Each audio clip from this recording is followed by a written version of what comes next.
Today, I'm thrilled to introduce you to a brand that is a true love letter to all women, and today's sponsor of our show, Holistic Goddess. This brand is a sanctuary for those seeking holistic health solutions, offering a space where women can heal, grow, learn, and naturally embrace their inner goddess. They distill decades of wellness wisdom into forms that are accessible and relevant for women, emphasizing the importance of self love as essential self care. They're committed to producing clean, natural products with simple ingredients to support women at all ages and stages in their unique health journeys. I've personally experienced the power of their commitment when I tried the Bison Trifecta from their Naked collection. It's a potent blend of freeze dried bison organs, heart, liver, and kidney in capsule form. And honestly, the change was almost instant. Within probably just about 3 days, my energy level soared. I was handling my hectic schedule better and skipping my usual midday crash. That's really important, you guys. This product's purity is impressive too. No vaccines, no antibiotics, no hormones, no fillers, nothing. Just packed with bioavailable nutrition that your body absorbs right away. Since I started using the Bison Trifecta consistently, I've noticed my hair and nails growing faster. And on days I forget to take my Bison Trifecta, I can immediately feel the difference. But once I take it, I'm right back to feeling this new, incredible me. It's become an essential part of my daily routine because feeling this amazing, knowing that your body is working the way it was intended to makes you never want to go back. Also, their signature collection currently offers 10 distinctive products that target a variety of women's health issues. There's sleep support gummies, joint relief, metabolism support, cognitive brain support, hair, skin, and nails gummies, and a bunch of others you should really check out. So, for anyone listening who wants to experience this for themselves, use code UNDERSTOOD for 10% off Bison Trifecta. Visit holisticgoddess.com and see how it can change your routine, just like it did for mine. Again, that's holisticgoddess.com, code UNDERSTOOD, HOLISTICGODDESS.com.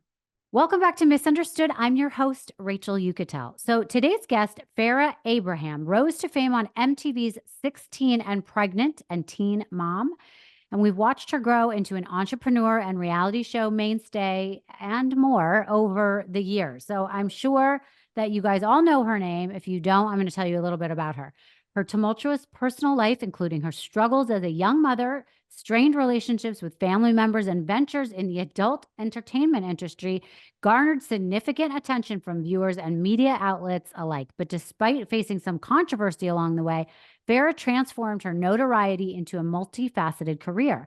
She has ventured into various entrepreneurial endeavors, wrote her memoir, My Teenage Dream Ended, and appeared in numerous reality TV shows, Celebrity Big Brother, Couples Therapy, and Teen Mom OG. She also has opened a children's store with her daughter. We get all into this in the episode. But Farrah's resilience, determination, and adaptability has enabled her to build a successful career and life for herself and her daughter, Sophia. So I really enjoyed my conversation with her. I've known her a little bit here and there because we were in the same industry, not the adult industry, in the children's clothing line industry. But Allison, my producer, is here today. She thoroughly enjoyed this episode. But I know, Allison, it's not like you were a huge fan of the show or anything years ago, but you are 1 degree of separation from some inside information. Can you tell me what you know? Yeah, I am 1 degree away. One of my friends worked at MTV and she helped develop the show 16 and Pregnant. And she was the one that kind of came up with the title because years before that, we had worked at Lifetime together. And that's when Lifetime movies were like the big deal. Everyone talked about them. And we had one that did really well, starring Kirsten Dunst. And it was called 15 and Pregnant. And it did huge ratings for us. And it was like this big hit. And then years later, she went to MTV and they were developing this show. And she came up with the idea from making it like that Lifetime movie to do 16 and Pregnant. And it was a huge hit. Huge hit. You Yeah, know, a it's little so behind the funny. I mean, I know it's different than that, but 16 and Pregnant obviously is one genre. People were like, I don't know that that's a universal theme that people can understand, but it was something they wanted to be on the fly, a fly on the wall and see what that was all about for sure. Yeah. But you know what? Also, she also developed Laguna Beach. So Hmm. she was very good at taking things that were happening and kind of doing a young modern version of that in an unscripted format. Right. Now, tell me if I'm wrong because I've known you for 20, 25 years at this point, but wasn't there a similar it's not similar at all, but it reminds me of the time. Didn't you have a roommate that was drinking heavily and living her life and out of nowhere realized she was pregnant like 9 months in? No, Did I make but that I up? know, no, but I know what you're talking about. I had a roommate that was a friend of mine, and her sister realized she was pregnant, but like 8 months into being pregnant. It was like how so crazy because then in reality, she only felt like she was pregnant for a month, like she had a baby in a month. Right. Like as opposed to knowing you're pregnant for 9 months, Right. she found out so much at the end of her pregnancy that by that time it was like, well, I only got a month left. Wait, but how did that happen? How did was she already a little You heavy? always ask me that. I know that you have a million questions. I don't really have the answer. But I mean, it's like one of those crazy TV shows, not on TLC, like um people who have their babies in the toilet bowl or something. Right. It's like one of those that you're like, how the fuck did that happen? Or like a woman a girl at a prom has a baby in a bathroom and she's like, Right. I didn't know I was pregnant. Right, right. That's so crazy. I do have a million questions. That's maybe an episode for another time. But anyway, all right. Well, you listened to this episode already. What did you think? Mean, it's just so fascinating to see someone who we have seen since she was a kid. And now Mhm. she has a daughter who is around the same age that she was when she started. Right. I love that. So, yeah, and it's interesting. I think, listen, a lot of people will not agree with the choices that she's made, let's say. People might find it a little off-putting because it's not necessarily relatable, but it is her story. She deserves to have it. She deserves to be respected for it. And everyone has their own path. So, I really hope you guys have an open mind listening to her. And we were really excited to have a conversation with Farrah Abraham.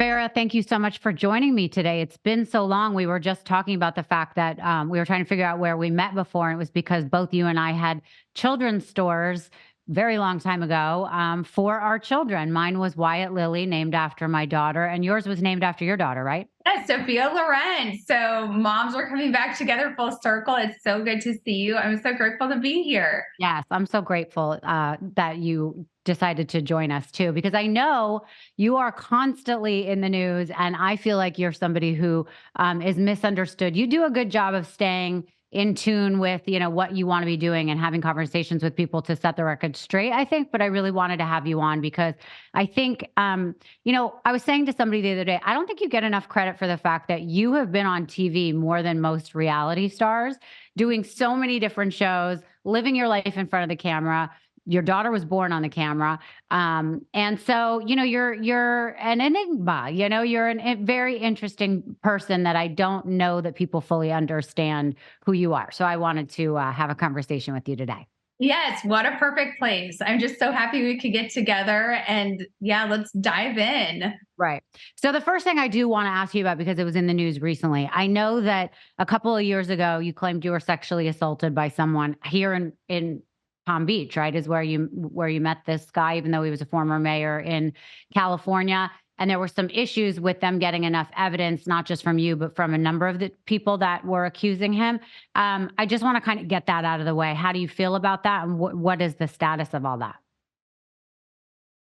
So I actually don't pay attention to what is in the news. So I don't know exactly specifically what you just saw. And then sorry, I'm just doing this whole 12 steps, live life present. Okay. That's a So lot of do you litigation. remember accusing Dominic Papoli of sexual assault?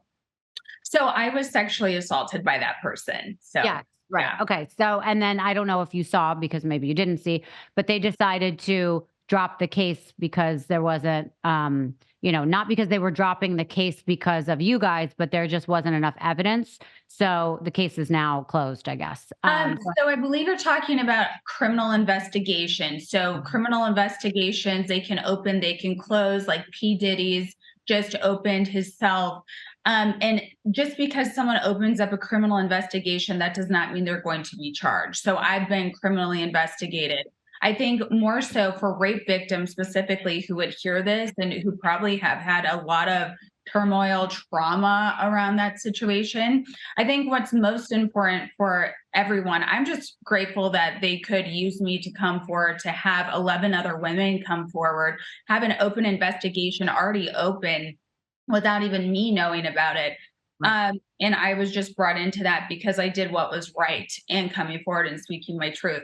So what is most important, I think, moving forward from this is doing a civil legal case, civil litigation case. Every person, every victim has a right for civil litigation and bringing the real evidence. I don't know what criminal investigations really look for. I can only say, was the investigators doing their job right? I can only say, did someone handle the evidence properly? I can only say those things. But I have to say, a lot of investigators were actually removed because they were hurting the case. It was very, very sad to see and witness as someone who is ADHD, wired for justice.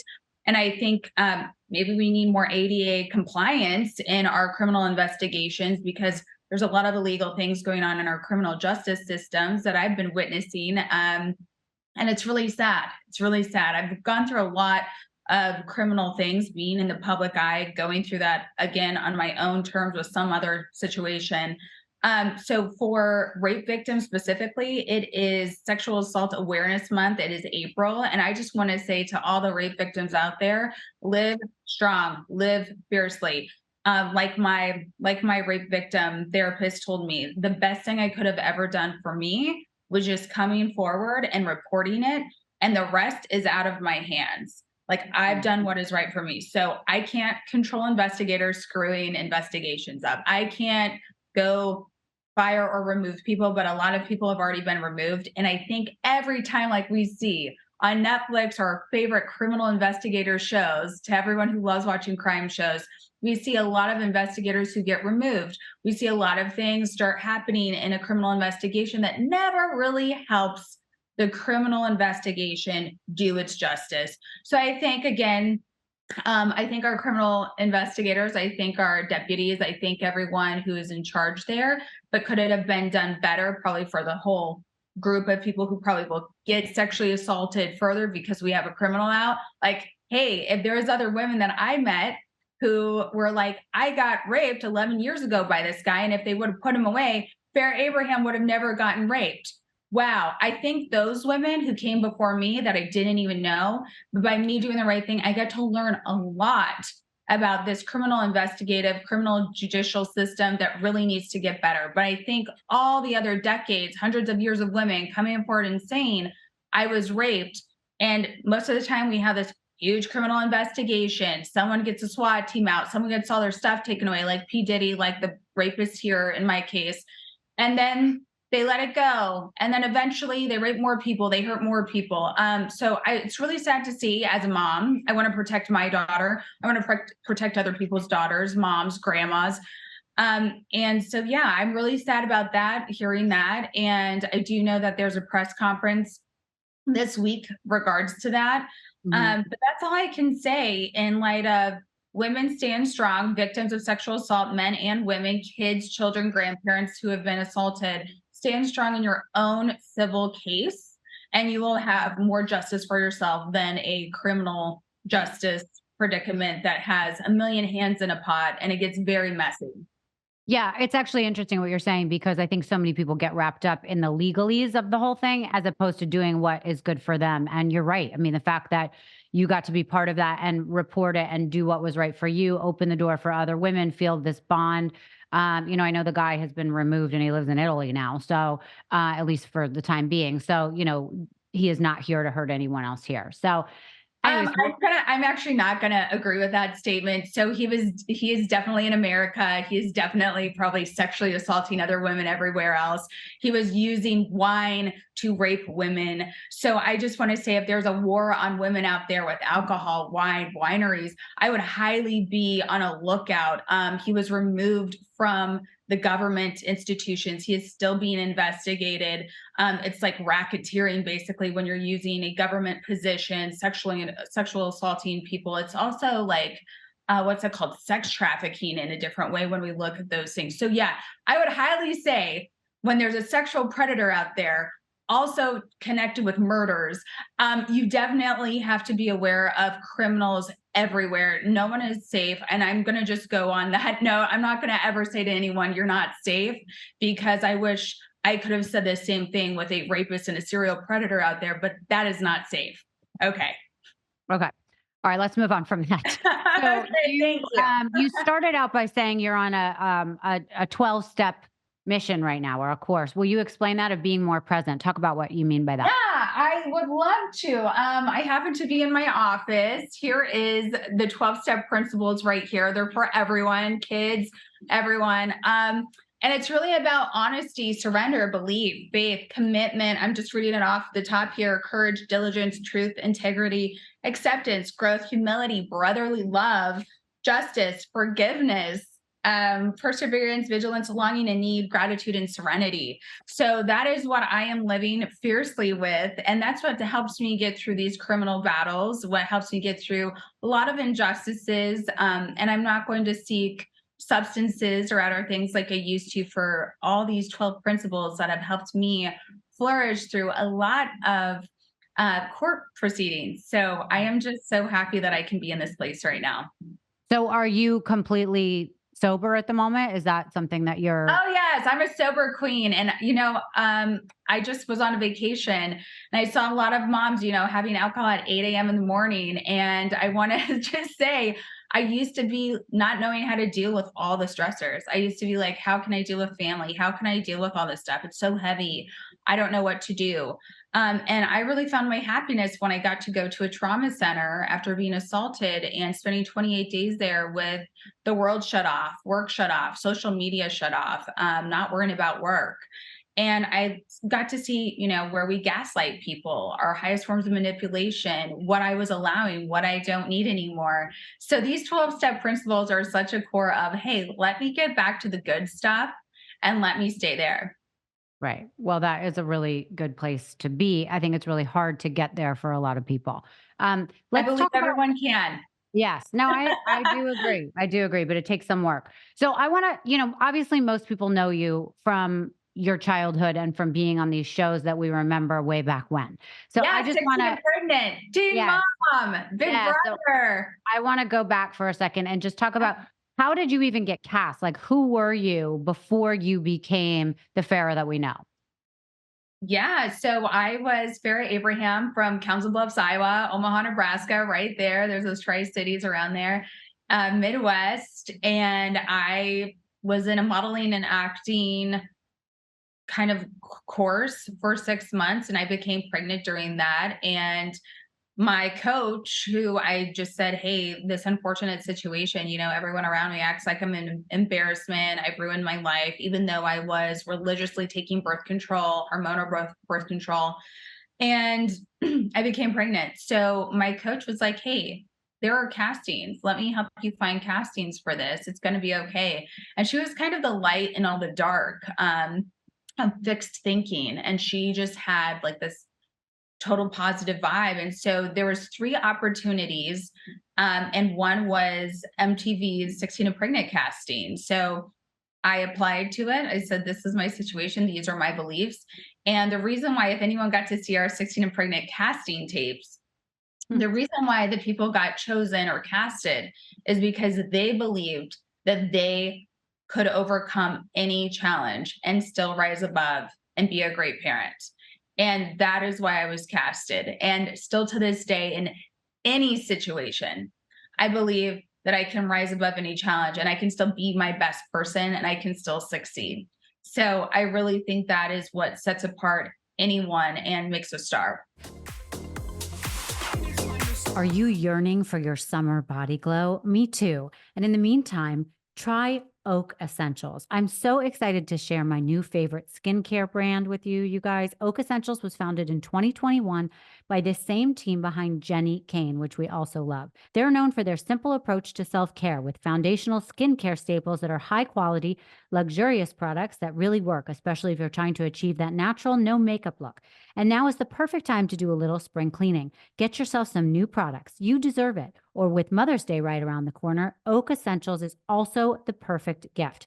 So I've been using Oak Essentials for 2 weeks now, and I want to tell you guys about it because I'm absolutely loving it. I've taken out everything else from my bathroom for this time of year, especially because it's like perfect. It hydrates you and you feel like you don't have to wear makeup. Obviously, if you have some discoloration, maybe you want to put on foundation, but it is so simple, yet it totally refreshes your skin and gives you this dewy look. So I've been using the Moisture Rich Balm. You have to try it. It is my absolute favorite. I'm actually almost through it because I use it so much. I don't just use it on my face, I use it everywhere. I use it under my makeup and I also use it overnight. It keeps me hydrated without being heavy or greasy. I also use the Perfecting Body Scrub. It hydrates as it exfoliates. Everything is made from sea buckthorn fruit oil. It's not heavy or greasy. It's organic seed butter, organic coconut oil. It's a great source of vitamin C and E and unsaturated fatty acids, antioxidants, and it helps support collagen production. Plus, it's rich in beta carotene, which helps slow down the aging process. So it does not only feel good, but it does good. And if you're someone that loves body oil like I do, the Dew body oil is going to change your whole getting ready routine. It's lightweight and absorbs instantly, so you can put it on and not worry about getting it on your clothes or your furniture. And it does not smell bad. Sometimes that makes makes it, hard to want to use this kind of product, but it smells absolutely amazing. So if you want to give Oak Essentials a try, you can buy the Moisture Rich Balm on its own or as part of one of their best-selling bundles, which includes the Moisture Rich Balm, Ritual Oil, Cleansing Balm, Balancing Mist, and Restorative Mask. So treat yourself or someone else. My followers will get 15% off their first order when they use code UNDERSTOOD at checkout. That's 15% off plus a gift with your first order at OAKESSENTIALS.com, promo code UNDERSTOOD. Go ahead and treat yourself. From luxurious skincare to meaningful self-care, you deserve it.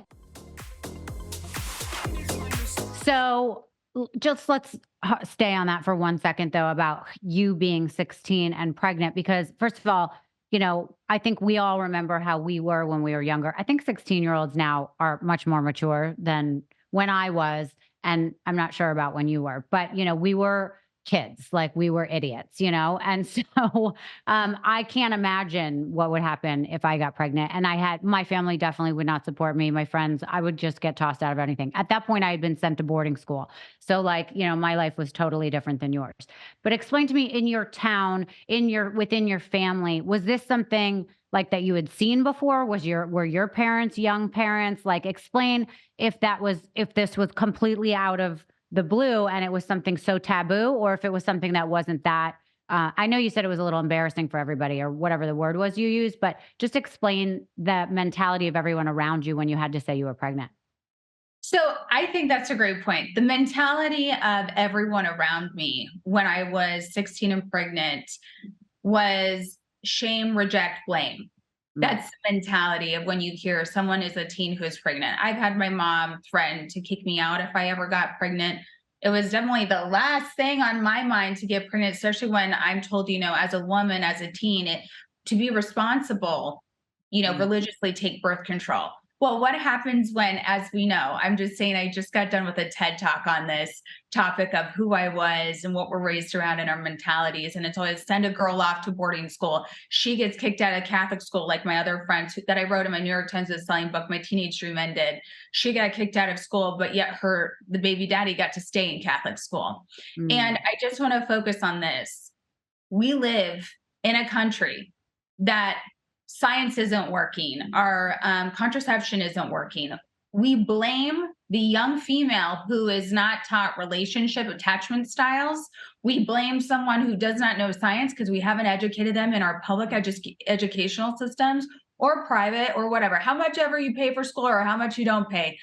I also had to take hundreds of thousands of dollars of courses to be the woman who I am today, because that wasn't systemically in my family's line or generation. There was no young parents actually in my generation.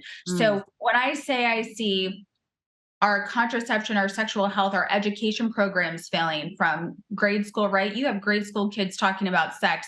They have no idea what's going on. They don't know the laws in the United States. We are now at this current time, 2024, we are now having Plan A shots for men, not hormonal, so they cannot, it basically clogs the artery of sperm to hit the egg. And 16-year-olds, I love today's 16-year-old men who are saying, hey, I want to be equally held accountable. I want that Plan A shot so that a woman doesn't have to go screw up her body, whether it's fat or infertility problems, all these problems that we have. I had to go see a nutritionalist. My contraception created cancer. I had cervical cancer from it. My contraception almost killed me, literally all the way to my brain. I had many emergency removals of birth control or all these issues, cysts. And I wasn't the only girl. So I want to say today's teens, I want to thank you for just pushing the edge of why am I 16 and I can't have opportunities to have non-hormonal contraception, which equals a playing field for men and women, sexually active teens to be included rather than excluded. But that's what we saw in my age group. You had to ask your parent for a Plan A or a Plan B pill. Okay. Like now you walk in and you just go get it. Where is equality? I hope just by hearing this out loud, how we were never included in equality, but shame, rejected, and blamed, the abuse of it. And I think today, everyone deserves, from if it was by pressure or by choice, if you're sexually active, it's human nature. Take your religion out of it. We're all humans. We're all mammals. It is natural to be masturbating, thinking of sex at this age. And if you're not educated, if you don't know the right, proper way of doing something and enjoying yourself and feeling good, well, then those things can eventually lead to criminal activity like sexual assaults that we see in high schools. So I just want everyone to know we naturally live a fear-based sex life like I did. Oh my God, I fear getting pregnant. I fear being stuck with someone. I have all these fears around sex, but now I'm living a fearless sex life today. It only took 16 years. And now I have basically a 16-year-old and she gets the opportunity of all this knowledge and education that I have so that she can be happy in her sex life, have no fears in her sex life, and be set up. So congratulations to these amazing teens that we have right now, because I love seeing Google searches that are like, hey, where's this non-hormonal thing? Where is me as a teen boy who can protect other girls? I am so tired of seeing young teen women being like basically abused, beat up, ran through the mud, rejected, shamed, blamed. Like we have all these amazing nonprofits lifting up these young women and men. And I really hope to see that. I know Upstream USA, check them out. They really uplift teens and help you get non-hormonal contraception at any age. And they're really working hard for that. So check that out. So I think it's important, everything that you're saying, but I know you do get a lot of criticism and critics online because of, you being so open about your sexuality in the past and even now, and the fact that you have a daughter that is kind of still growing up in front of the camera and you let her do a lot of things that maybe a lot of parents, let's just say, don't agree with. Each person has their own reason for, trolling some other parent online, and sometimes that's their own issue, and sometimes it's completely about them just being wanting to judge someone else's parenting skills. So now that you bring this up, I was going to bring it up later, but I do want to talk about it. So what do you think about, well, obviously you don't have problems with the way you raise your daughter, obviously, but what do you think about the haters or the people that have criticism for you all the time? Like, how do you want to set that record straight so people understand why you allow the things you allow, let's say? I allow the things I allow because I have read parenting books, because I listened to parenting podcasts, because I craved having that amazing, supportive, seen, heard kind of parenting child dynamic growing up that I did not have. I didn't know what mental health was. I didn't know I had an ADA compliant disability until I was 28. Wow. I deserved a lot of different things and support, and I think all children do. And so I bring that into my parenting and child dynamic. I know what good parenting is. And I've educated, I read, I took the time to know that. So if anyone disagrees with letting my child be seen, supported, heard, expressing herself in a healthy way, well, then maybe we should have like a assessment check, because I think I only flourish, my child is only flourishing, and she has amazing friendships. She has an amazing like boyfriend crush who flies in to see her. She's homeschooled. We make the necessary adjustments so that we are living without anxiety, resentments. We have time management. We're just blessed. We're positive. We go to church. And I just have to say, like, we do what helps us stay balanced. And I think a lot of people run, run, run, go, go, go, Yeah. judge, judge, judge. And I think I wanted to just change those patterns. I've already had enough of that in my life, and it's time for something new. So maybe just, to anyone who hears like, I had to go into the principal's office because someone got in a fight. I hear that so much from my moms who come up to me every week. All my kids are getting in fights at public school, da da da.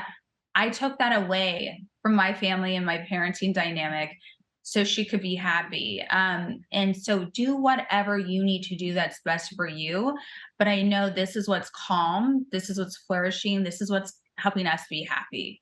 Yeah. I've always wondered about homeschooling, and this is not. I'm not saying this out of being judgmental. I definitely want to know, like, do you homeschool a child because in your circumstance you felt like because of your fame you couldn't put her in school and she would be treated fairly, or is it because you just thought the education wasn't going to be as good? She could get into these fights you're talking about, or like, were you concerned about the fact that she wouldn't have all these kid relationships and be able to fend for herself in that environment? Like, explain the reasoning to me. So my daughter took over in a regular public school setting. My daughter took over. I took over. I'd walk in, kids would just like come run to me. They loved me. And you'll see a lot of other parents have jealousy, again, just like gaslighting. I owned like 3 stores in the community at the time. I supported the police station, the football teams, whatever. It was like I was Jesus to those kids. And I have to say, when you see that you are taking over the element of a school system, your kid is just the epitome of attention to everyone, and no one can act normal. Like, look, I was raised without being famous.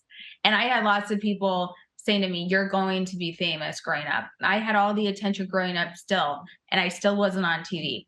But I do know what it's like to have a real, authentic teaching environment and an educational environment. And that's not what was being given to my child. So if that's not what she's getting, then she doesn't need to be there.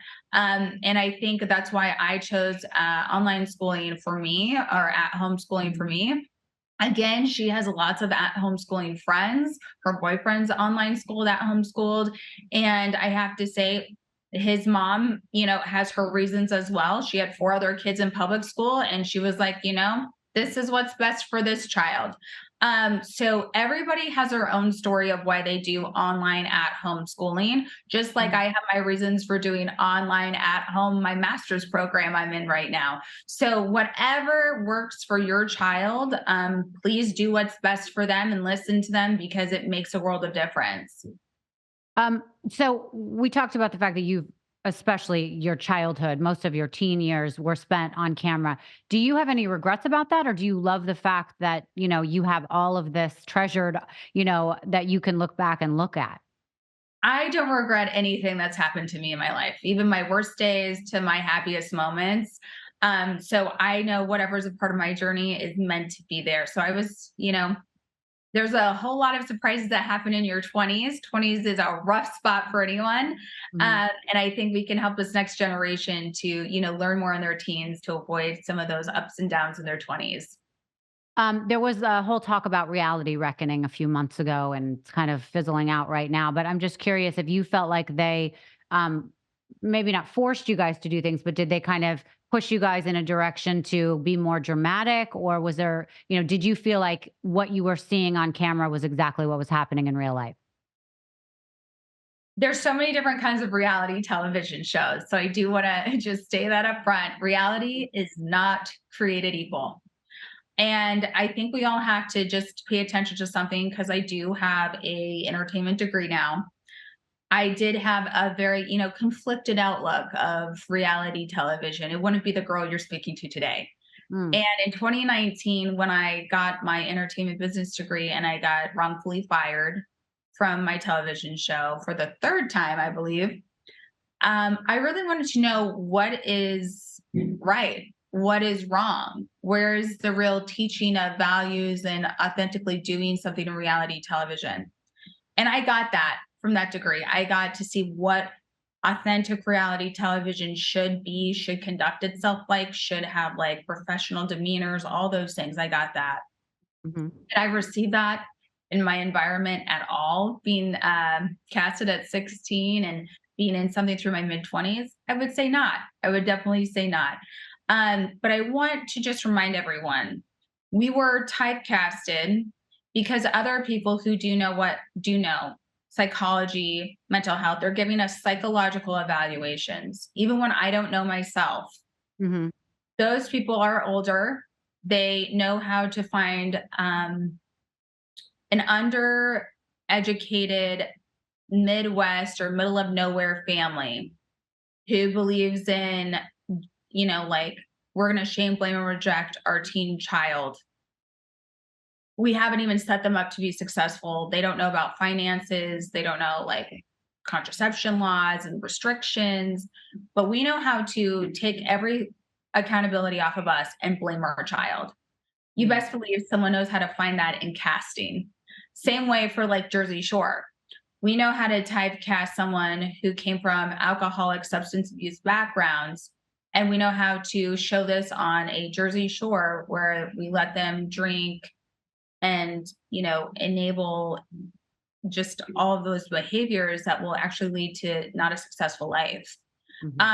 So everyone and every kind of show that you're seeing, how might they have been typecasted? I know housewives were just being very, very transparent, where they felt like they were promised fame and all these things for becoming alcoholics, but they lost their friends. Some people died, of course, with substance abuse issues. So, and crime and all these other things, sadly. So when I take accountability for, hey, maybe I was typecasted, predatored on, right? And I didn't understand entertainment. No one wanted to tell me what a director was, this was, that was. I had to go waste my time and get a degree for that. So I can know what was proper. So would I conduct entertainment business like that to any other generation? No. And that's why I got a degree. That's why I can take part in that. That's why I can help set new generational curses off of the next reality television people. But I think it's kind of sad that most of our reality television is based off of substance abuse, lack of education. And I hope reality TV can, I don't know, elevate. Okay. You said you were wrongfully fired. What were you fired for? So I think I don't even know what year it was. It's been so long. But I was wrongfully fired because they claimed adult behavior. So I don't know. We see clips, our last remaining clips of someone asking me what I could do differently. And I said to the executive producer, Morgan, that they can handle this better. And they didn't have any solution as the adults that they are and the bosses that they are, other than firing someone for a third time.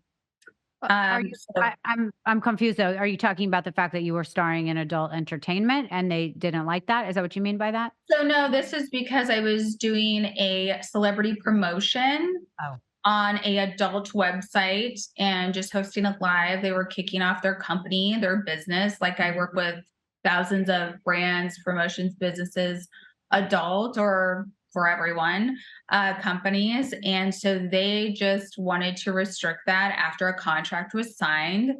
And it was not fair to me being put in that business situation or any situation.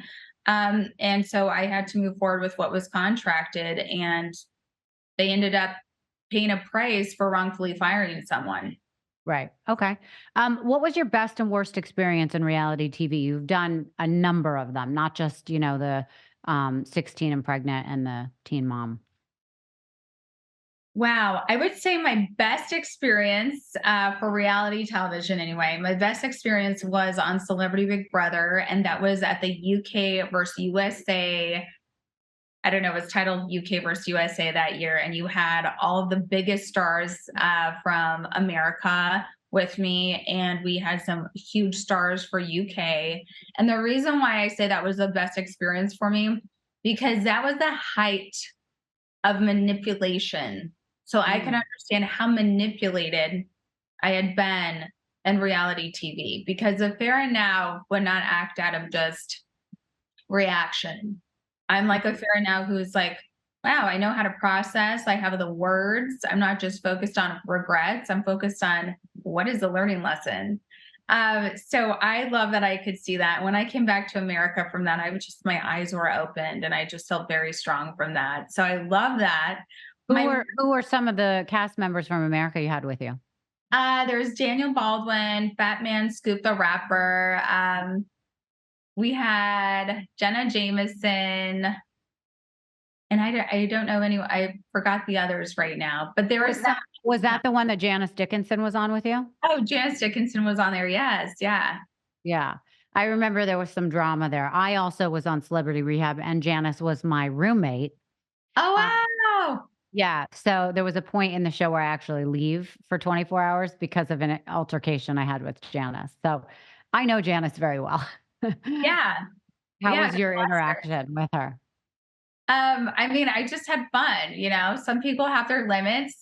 Again, ADA compliancy in her generation probably wasn't there. She didn't have the support she needed to know who she was and how to best handle herself. But I think, wow, now we have that, and any females in any generation take advantage of it. So God bless, God bless them all. Okay. And so then what was your worst experience, do you think, in reality TV? Yeah, I think my worst experience, I don't know if it was like, oh my God, it's so bad. I think it's sad. I think my saddest experience, I don't know what's going on in here. I think my saddest experience that I witnessed is adults, I guess, wrongfully firing another adult who has literally sacrificed her life, her child's life, like my parents' lives for a success of the show. And I think I want to work with better business people. And that's what I took out of that learning lesson. If someone wants to ruin a whole franchise, ruin their own ratings or their own pocket, and they don't know how to better handle themselves in business and conduct themselves, but wrongfully fire and have ego trips, Mm. um, that was an eye-opening experience of, wow, I feel so sad for these people. And I was just like, I really hope I will always find better business people to work with, because that's what's made me millions, not being broke minded and firing people. Right. So I really, that was a sad, worst moment for me, and believing so much in executive producers. And I thought like they could go to the sky's the limit with this.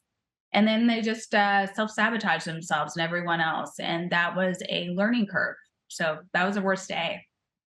Okay. So I mean, I feel like a lot of people would want to know about then how you got into the adult entertainment industry. I'm curious if it was something that you were like, listen, this is how people perceive me. And so I'm going to go with it. Or if you're like, wait a minute, this is a total money making experience. And that's why I'm going to go with it. And I'm a hustler in the best sense of the word. And I'm supporting my family. And so I'm making these choices. I mean, I know you got a lot of, just like anyone, I think that would join into the adult entertainment business that didn't come from that, and they've seen you as a kid, right? So I'm just curious how you got into that business and how that was for you. So I have to say, my life, my celebrity, and having poor people around me, like bad choices, bad influences around me at that time, led me to adult entertainment, crossing my path and leading me to, I think, like 3 AVN awards and success without trying, with ever having that goal. And I Mm. know that adult entertainment starts till this day. dislike me because I am strictly focused on being the best Farrah I can be, not being the best adult entertainment star. So there's a big difference between awesome friends of mine who are adult entertainment entertainers who have chosen that as a career. And then there's Farrah Abraham, who is a celebrity who knows how to license products for females and males, and try to find joy in a lot of darkness, which a lot of people bring a lot of darkness and negativity into adult entertainment.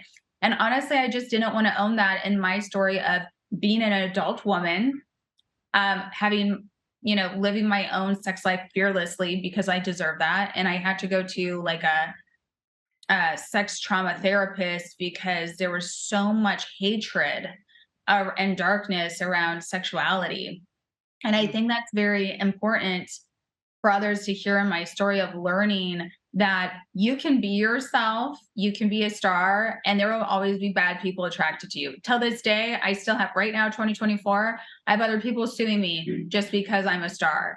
And so that equals male adult entertainers who definitely want to attach themselves to me. That leads to managers who used to work in adult entertainment who are booking everyday large celebrities on TV. So I think most people need to recognize that adult entertainment is everywhere around mainstream entertainment. So when people ask me, oh, how did you get into adult entertainment?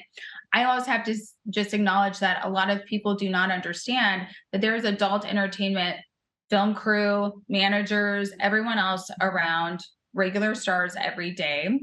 And you have to really work very hard to not have those bad influences around you. I, again, was like on antidepressants. I was going through therapy. I lost the love of my life. There's a lot of hard stuff. I also had face dysmorphia at the time. So my self-esteem was shot so down at that time of the sex tape that was out.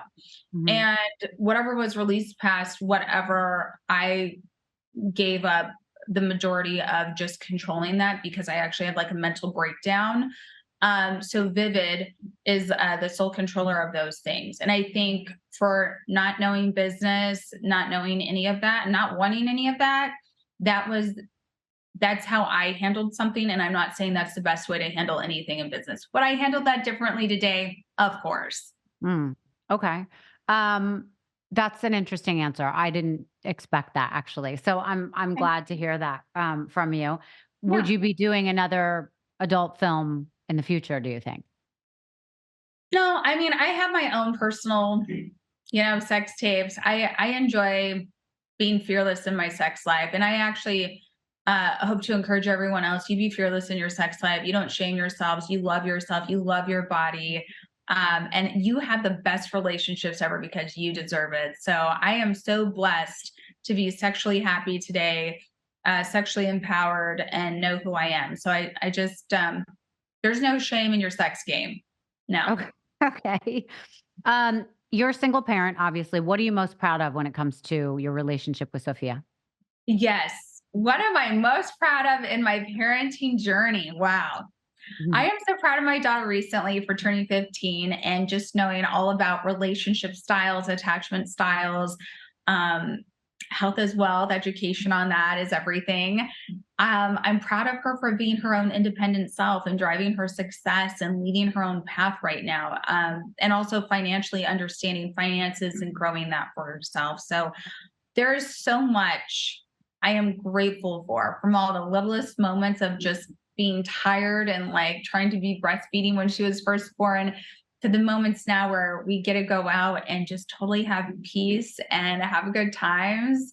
And it's almost like we're friends sometimes. And I am just so grateful for her being educated and having balance and flourishing. So as a mom, I'm grateful for everything. Good. I'm curious, and I think a lot of people would be curious, based on your own personal experience, are you saying things to her like, do not get pregnant at 16? Or are you like, if you do, you're going to be fine? Like, how do you deal with what you went through versus what you want to see, her learn from that? Yeah, for sure. I definitely just don't give those ultimatums, right? Life's not about this answer or the opposite bipolar answer. That's extreme. That's extremism. But what you do is you give the why. So we're ADA compliant. So that means we have like American Association of Disabilities recognizes laws, and we have to give the why for things. So a lot of us don't ever do that for our teens and don't care about disabilities. So this looks like this. So Sophia, is it rationale? Or it could be to your child. There's a rationale to us that we would become sexually active when we don't know how to run a bank account, when we don't have a car, when we don't have like a 200K and up job to think of all these things that might stress you out or have fear during your sex life. Do we have like a real contraception that works? Did someone have a vasectomy? Right? So why would we scare ourselves, fear ourselves, and actually like screw up our sexual health and wellness within and jump to something that we don't have the infrastructure for? So why would we do that when we've laid out what we have? We can journal about this. We can draw a manifesto board about this. Mhm. And does this make sense? Does this look healthy? Does this not look healthy? What the reasoning? Why would we go to this? Our hormones, our happiness, like what does healthy masturbation look like? What does healthy going out with the girls look like? What's a healthy date look like? And what does not a healthy date look like? I think I have oh, I had a therapist. I have this book right here. I had a therapist, sorry guys. And she said for Sophia to read. I actually give Sophia success coaches, ADHD coaches, just therapy coaches. But she said, Love or Addiction, The Power and Peril of Teen Sex and Romance. And it came with a CD. So Sophia has her journals and her books, like literally right here and organized. And I feel like showing the why and laying out things is more important than don't get pregnant at 16. I've been pregnant, da da da da. I mean, I could brag and have you read my sad story and her dad died when I was pregnant. I could do all that. And shout out to all the kids who used my story for their like school projects. I love you. But I also think it's just really necessary for you to go on your journey of education and spend time, stop running around to playgrounds and being all into what she said he's doing these things, and get to you, your inner child, your happy self, your developing self as a teen, and your ever changing body through your teens to your 20s. It's super important to get that right now. So Sophia's on a good path. Okay. You're always on the gossip sites. I'm curious what you think people get wrong about you. I don't know. There's so much to get wrong about me, from like my feelings of my assaults, my, criminal investigations, my parenting, who I actually even am. And I think like that's totally okay that no one needs to even know who I am. Honestly, I again, like I spearhead what I want to do. Like, so for my next shows, like when I show up 100% authentically Farrah Abraham. Mhm. And when I take breaks, I enjoy them. And I just really don't, I don't need to control everyone. It's not for me to control your thoughts. Right. Before we get into what you're working on, I wanted to ask you, a lot of your former castmates are on a lot of gossip sites, especially recently. Do you keep in touch with those girls? Do you follow their drama? Like I'm curious about Janelle Evans and, this recent stuff with her ex or husband or whatever he is. Do you follow that? Do you care about that? I am brought in sometimes, like if TMZ is like, "Hey, Farrah, we would love a comment. Could you just Mhm. please comment for us?" I think they kind of know that I kind of want to just get away from the toxicity and the lack of discipline as a parent. Mhm. And honestly, I send so much love and light. I really hope to see all of these amazing women who are on Teen Mom, whether it was with me or after me. I really hope to see them succeed in their mental health, their family goals, their balance, their discipline, so that they can be the best them that they want to be, because I know it's possible. And it really makes me sad to see them go through abuse, hurt, loss of a child, all of these horrible things. And I just wish them the best in their family. So no drama, reading anything of that doesn't serve me wishing them the best. So I stay away from that. Got it. But do you keep in touch with them? Like, are you guys texting each other back and forth about your lives, or you have a whole new set of friends? So I am totally, I had to do a clean cut of leaving the show.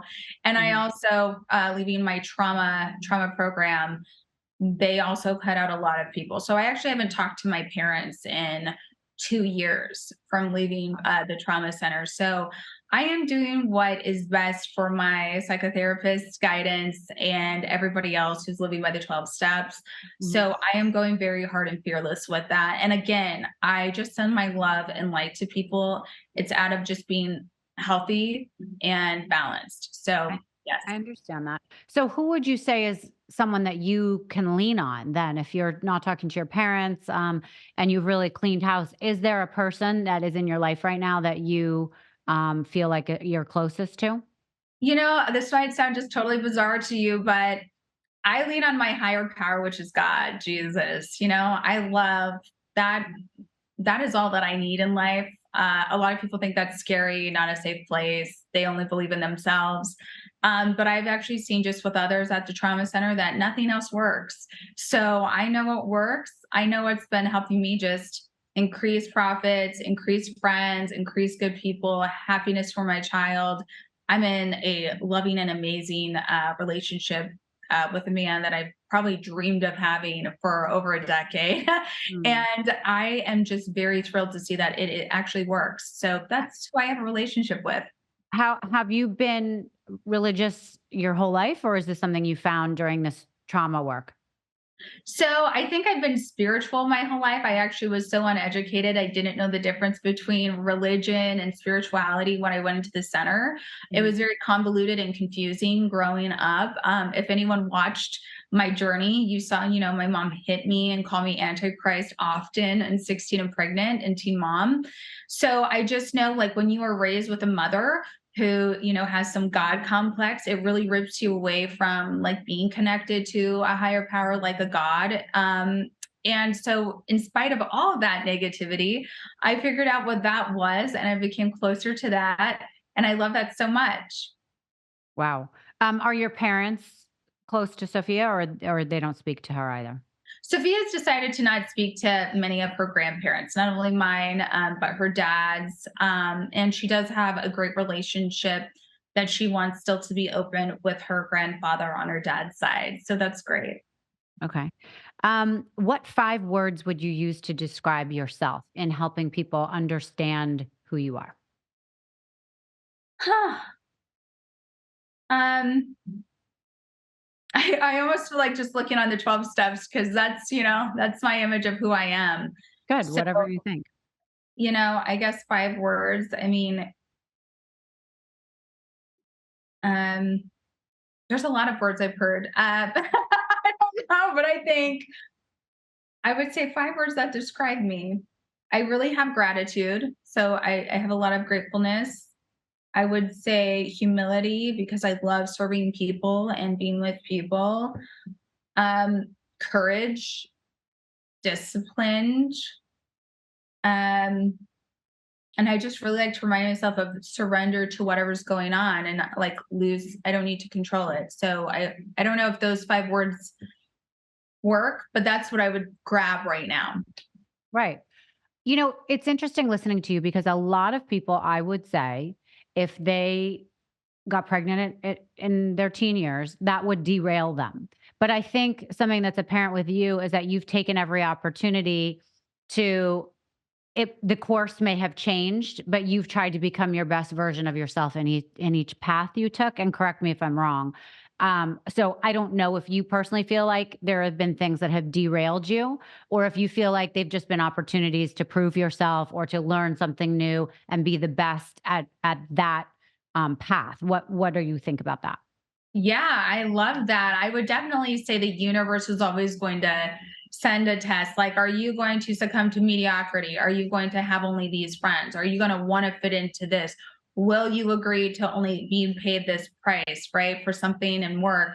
And when you say no, no, no, and you go find a new trail to blaze, the universe finally recognizes and realizes this, and you're saying, universe, this is what I deserve, this is what I want, and then you just get a flood of what you've always wanted.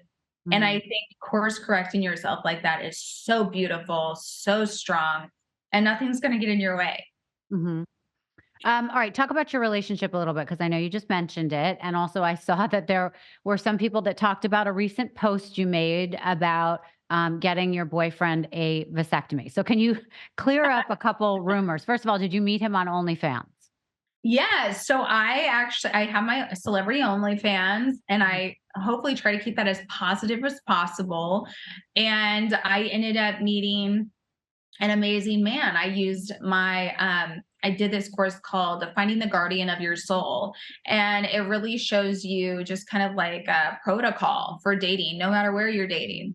And so no matter where I was dating, and talking and getting to know a person after 2 years, and everyone started seeing me changing, right? Of how I talk, of how I changed because of all these courses I go through.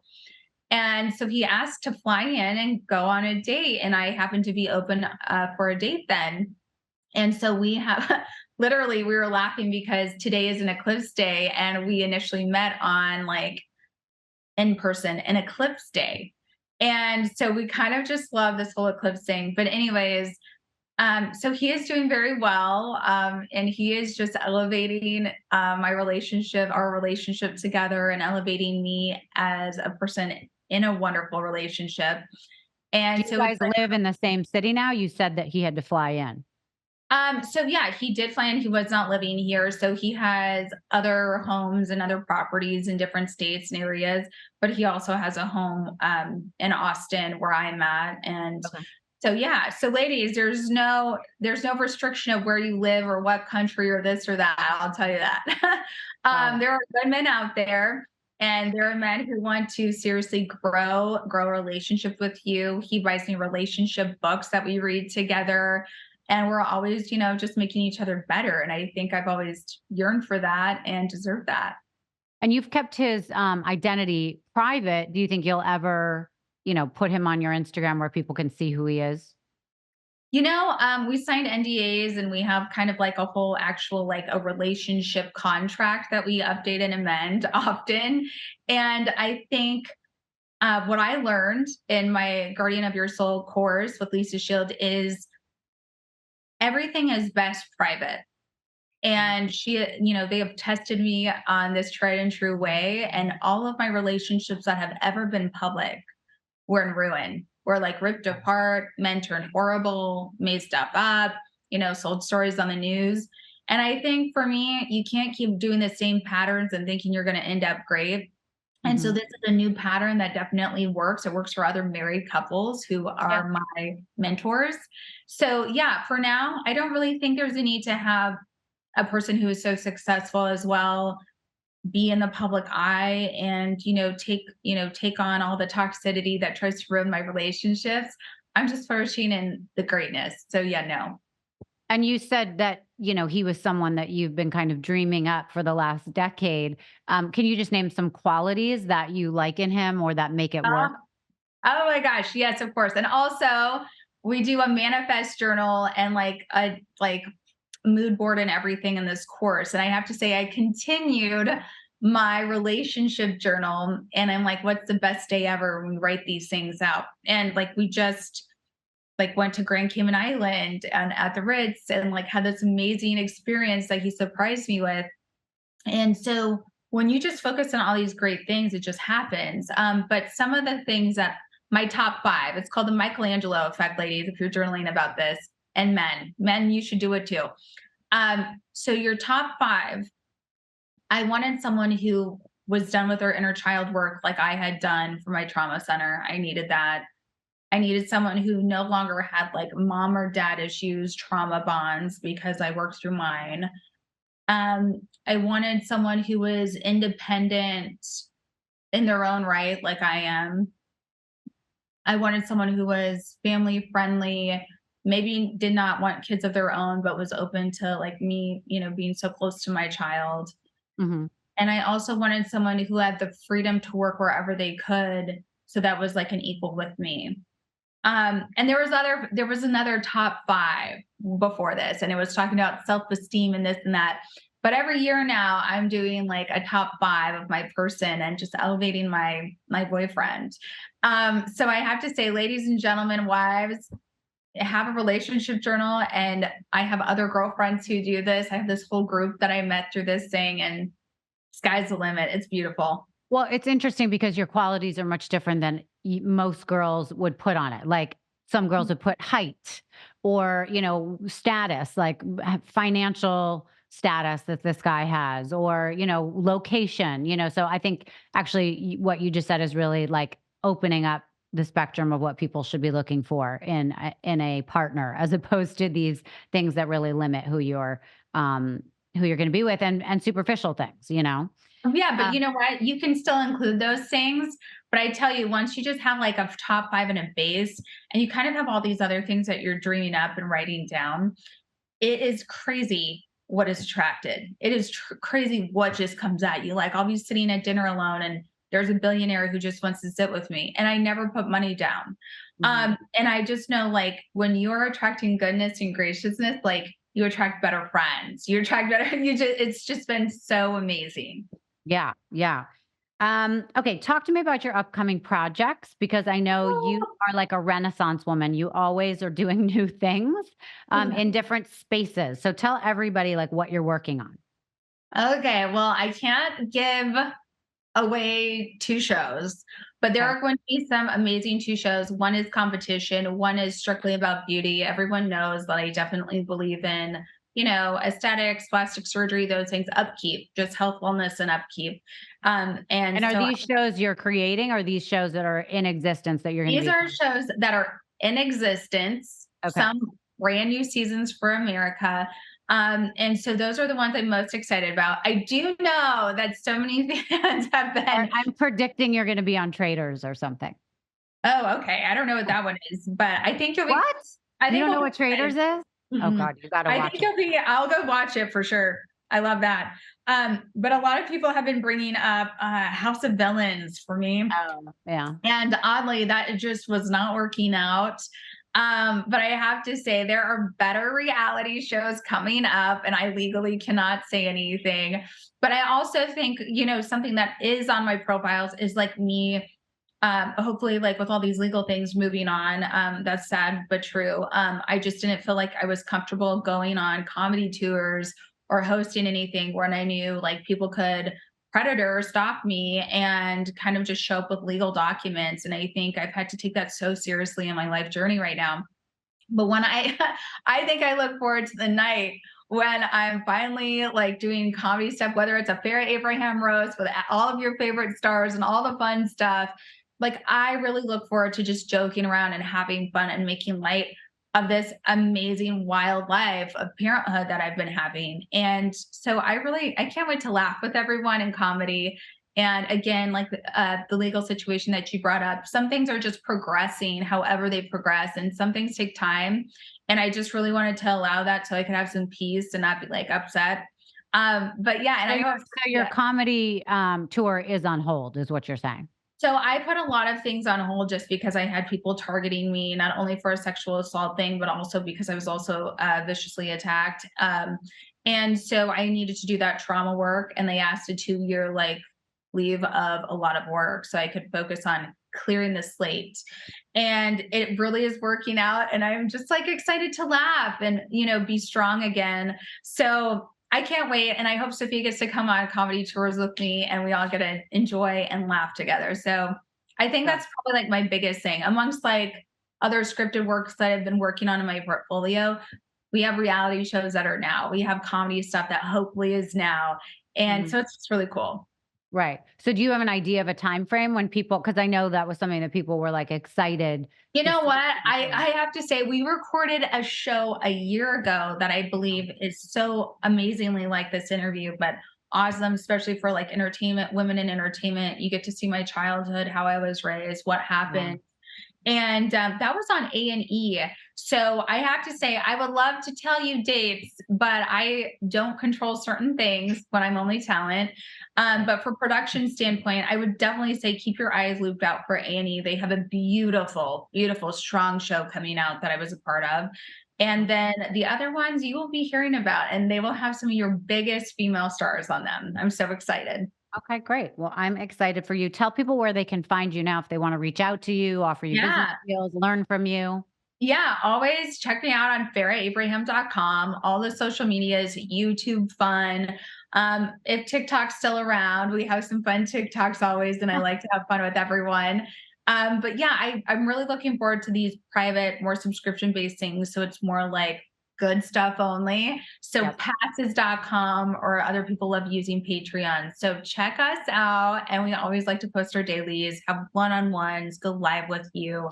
So much love. I'm excited. Yay. And just quickly clarify, are you still going to be doing your Patreon, your podcast with your daughter? Yes, for sure. Okay. Sophia and I are so excited. It's like our summer mom and daughter project together. Fun. And yes, we will definitely be talking about like case studies with teens and other things of that nature on there. So I think it's due. I think it's ready. Sophia is such a different teenager than I was. Yeah. So I'm so excited to chat. Okay. And when do you have a release date for that yet, or just summer? Yes. So this May, my birthday month, we are going to be doing that. It'll be summer break. So check us out, May, and I will definitely be having links everywhere. I love you guys. Oh, awesome. All right. Well, thank you so much, Farrah. I wish you the best. And if people are DMing you on Instagram, do you read your DMs? I try to catch up with the DMs. There's like a business section, a subscription section, a regular, a restricted. And sometimes I can't keep up with all that, just to be honest. So And you're on Cameo too, right? I love Cameo. I almost feel like Cameo is the easiest way to get a hold of me. Right. So yeah, always connect with me on Cameo. And I love supporting everyone on their weddings or just self-help stuff. I freaking love Cameo. All right. Amazing. All right, Farrah, I wish you the best of luck. We'll be in touch. Yes, so much love. Bye now.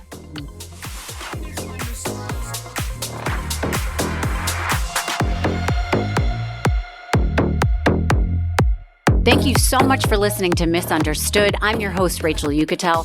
Please be sure to subscribe to the show and give us a 5-star rating and review. You can support the show by joining our Patreon at patreon.com/misunderstood with Rachel Yucatel. Do you have ideas for the show or want to reach out? Email us at info_misunderstoodpodcast@gmail.com. That's spelled MISS understood. Thank you so much, and I'll see you next time.